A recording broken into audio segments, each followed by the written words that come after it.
উনি এবার ইনশাল্লাহ আশা করি নির্বাচিত তো হবেই, আর উনি নির্বাচিত হলে অসমাপ্ত কাজগুলো আমরা সমাপ্ত করব।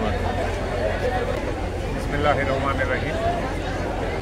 আজকে আমাদের একই কথা যে আমরা মাসুদিয়া গ্রামে মাসুদ দেওয়ান সাহেবের যার শূন্যতে খাতনা উপলক্ষে এখানে একসাথে হয়েছে এবং এবার যদি উনি নির্বাচিত হয় তাহলে বাকি কাজগুলি তো সমাধান করবে এবং মুন্সিগঞ্জ ডিস্ট্রিক্টটাকে উনি পুরা শহরে পরিণত করবে, এটা তার প্রতিশ্রুতি। দেখি বাকি আল্লাহ জানে।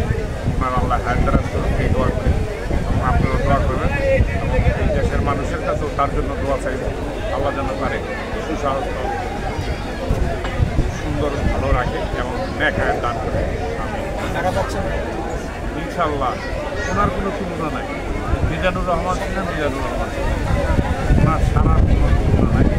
উনি প্রথম যেদিন 6ই নভেম্বর বিক্রমপুরে আসছিল, একদম শ্রীনগর সিরাজদিঘা থেকে শুরু করে কোনো ঘরের মহিলারা আর ঘরে ছিল না, সবাই ওনারে বাইরে একবার দেখছে। মিজানুর রহমান সিনহা আরেকবার বিক্রমপুরে আসছে।